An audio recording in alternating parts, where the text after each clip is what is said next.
get me wrong, ina-acknowledge ko talaga yung idea na pinanganak akong privilege. Pero syempre, dinidisiplina din kami.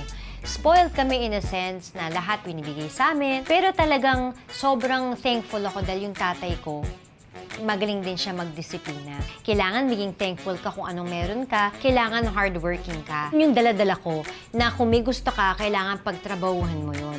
Kailangan yung talagang alam mong deserve mo bago mo siya makuha. In fact, dumating na ako sa point na mayroon akong imposter syndrome. Yung feeling mo hindi ka deserving na makuha mo to. But as time goes by, I give a tap at the back na sinasabi ko sa'yo, you deserve it because hindi mo lang to pinaghirapan. Halos makipaglaban ka para dito. Pag pupunta ako ng Fashion Week, lagi ko tong dinadala. The difference of Heart and Love Marie. Kasi para sa akin, malinaw na difference yan. Si Heart, yan ang pinanganak na artista. Dito nyo ako kilala. Pero nung pumunta ako ng Fashion Week, nagpagawa talaga. Actually, regalo to sa akin ni Judith Lieber, yung brand na to. And I really on purposely said, hello, my name is Love Marie. Kasi it was me trying to reintroduce myself, not as artista, pero as who I am. Kumbaga, pangalan ko sa birth certificate ko.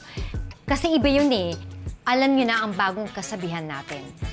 Hindi lang when it comes to material things, but in life, pag pinaghirapan mo, kapag may mga pangarap ka, if you put in the effort and the sacrifices, nothing is impossible and you deserve it.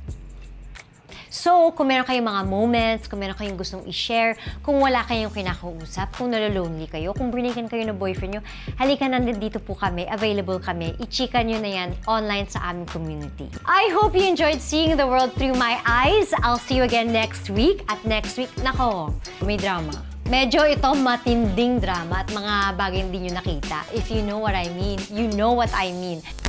Dahil naging kayo, influencer dahil kay Heart. Kung kung may Mga bakla kayo, magre-resign kayo, sulat, kakapal naman ang mukha nyo.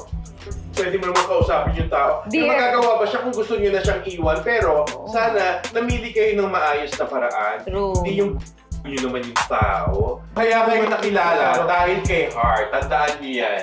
Hindi kayo makikilala kung hindi si Heart yung inayusan nyo. Now that I'm alone, it's really not about other people. You know, it's about like they really destroyed my inner joy and my how bubbly I was, how I was so carefree, you know, and I'm still struggling.